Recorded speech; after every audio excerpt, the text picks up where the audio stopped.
Brics partner countries. There is a lot of interest in the global south about being part of Brics, which shows that Brics continues to grow its voice, its reach, and by importance as well.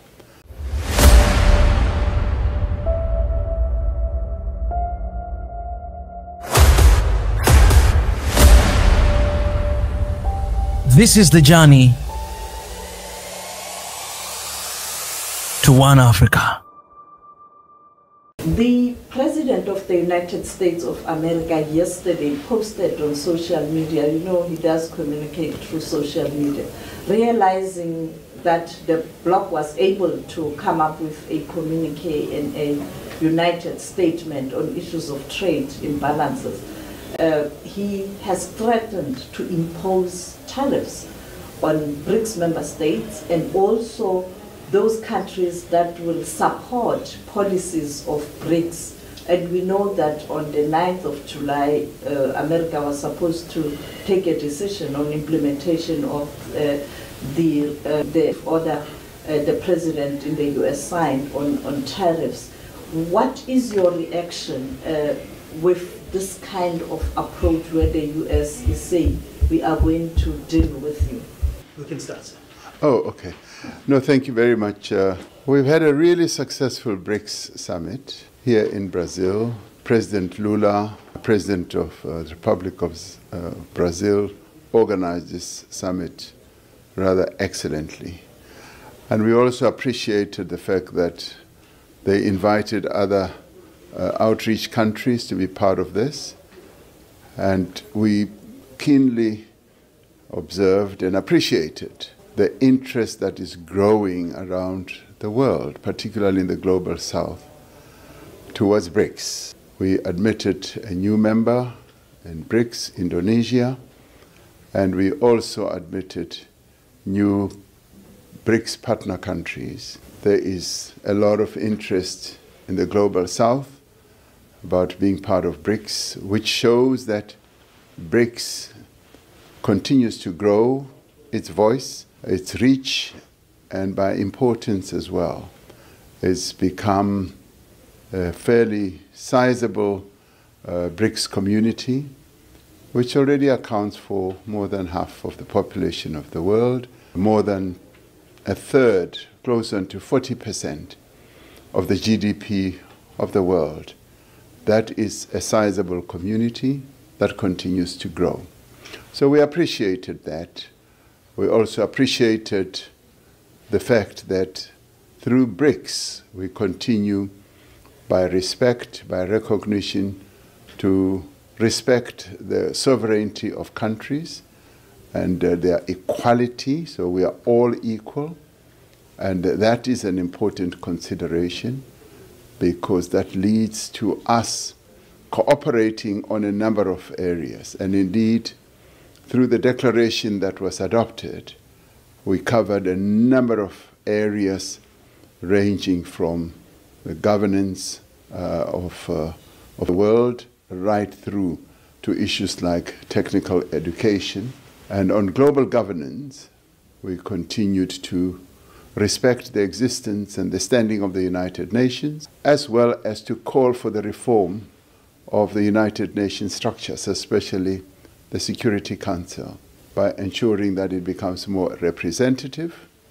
We observe that it is not acceptable that huge countries such as India, such as Brazil, are excluded from participating meaningfully. But more importantly for us, that the African continent, which has 1.3 billion people, is not represented in the United Nations Security Council.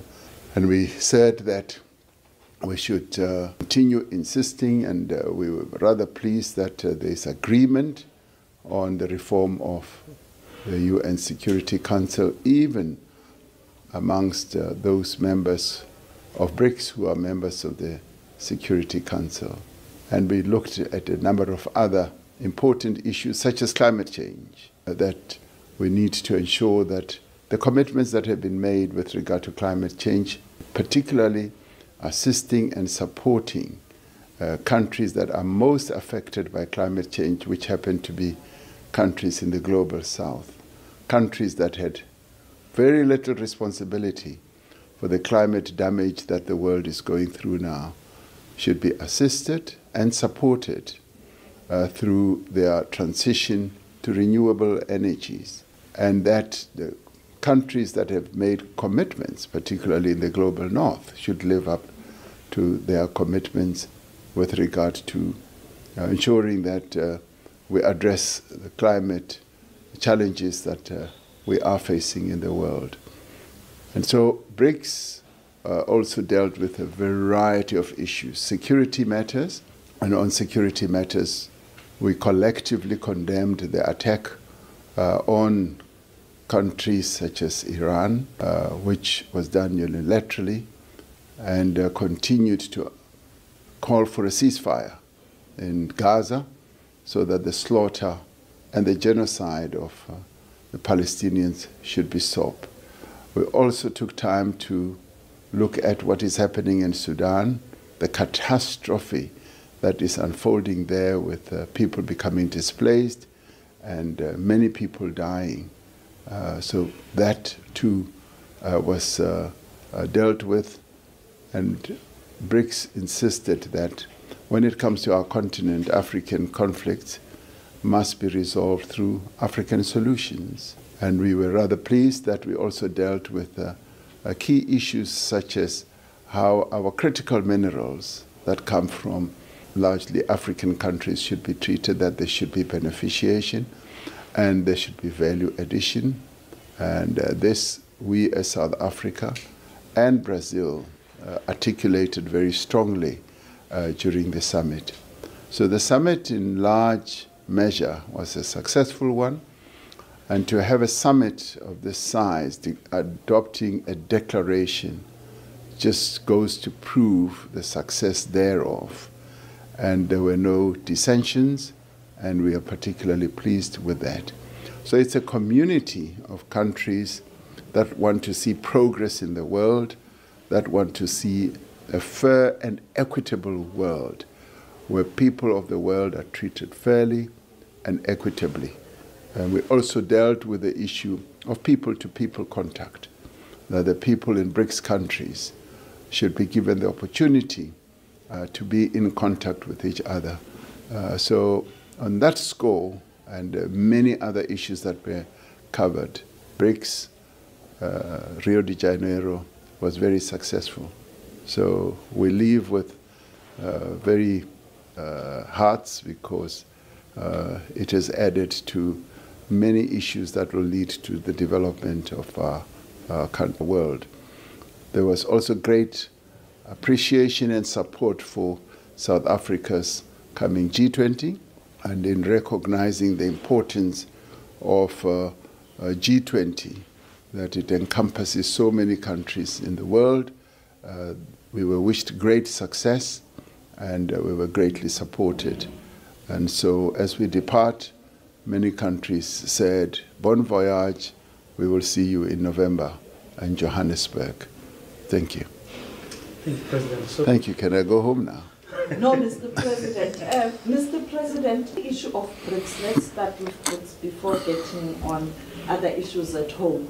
The President of the United States of America yesterday posted on social media, you know he does communicate through social media, realizing that the bloc was able to come up with a communique and a united statement on issues of trade imbalances.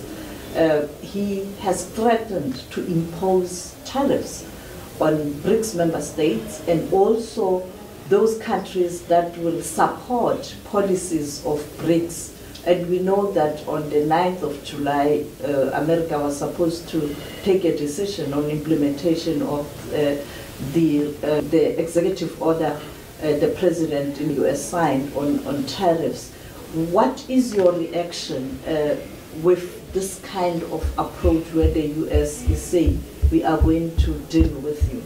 And the second question, Mr. President, at home there's a challenge of issues related to the police the Commissioner of the Police in KwaZulu-Natal, General Nhlanhla Mkhwanazi, yesterday addressed the media and South Africans about the division and alleged corruption within the police service, and he made damning allegations against the hierarchy of police, including the Minister of Police.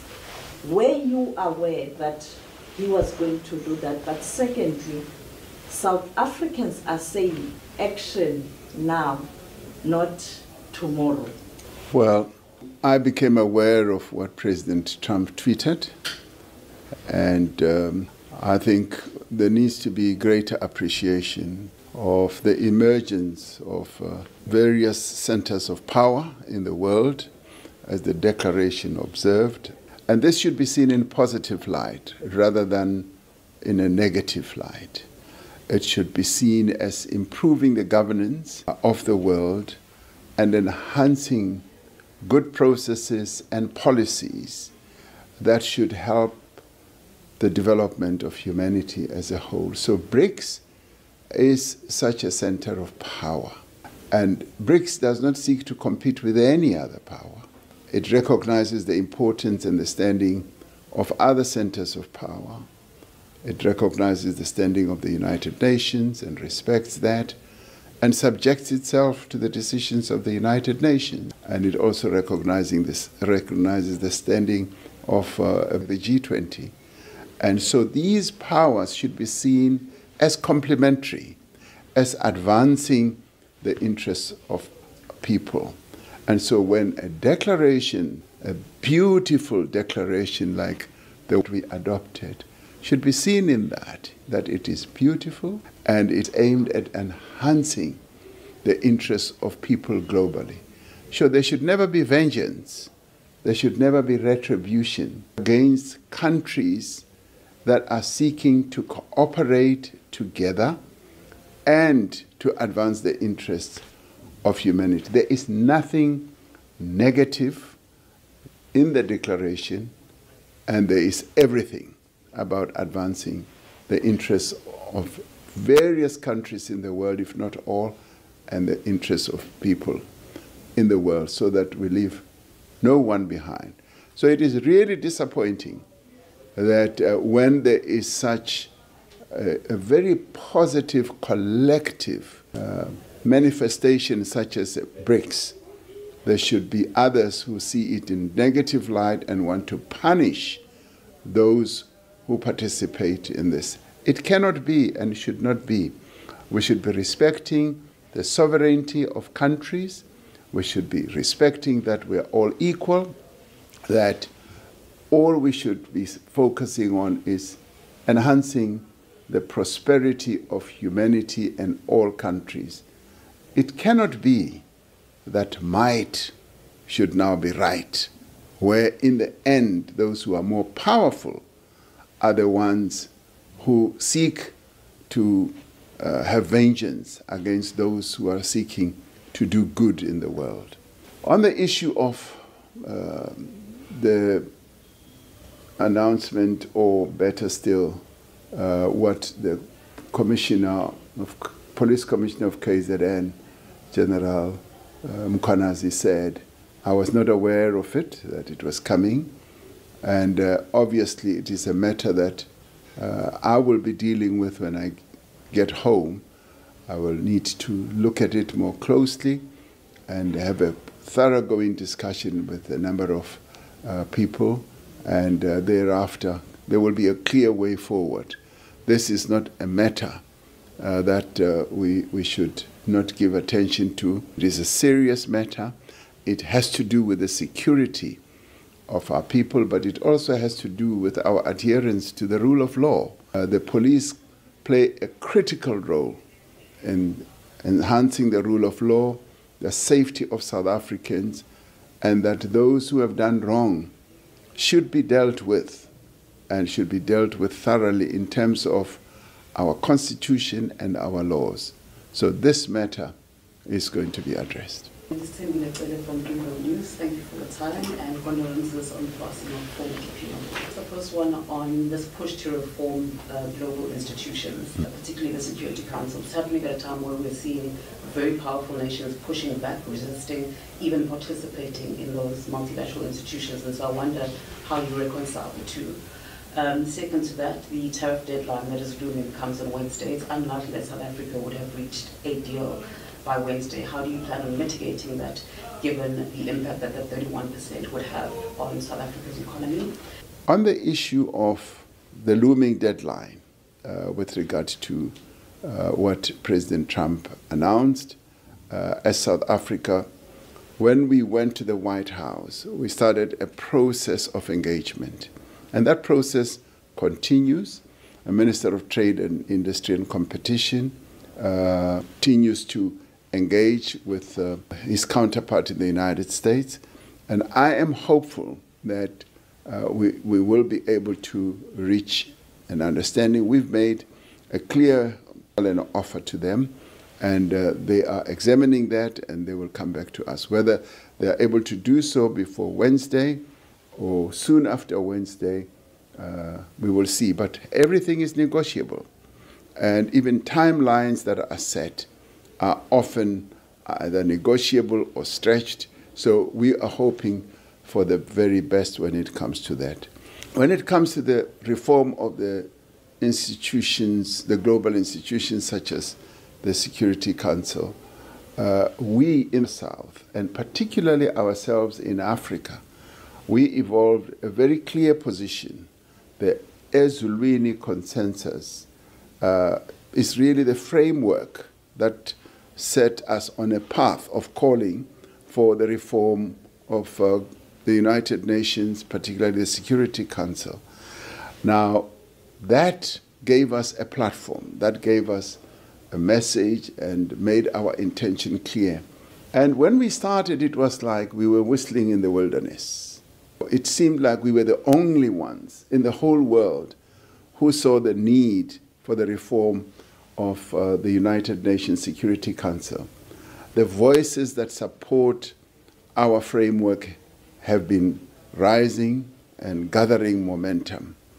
And even those who did not even want to discuss the matter have now realized the importance and the efficacy of what we seek to achieve.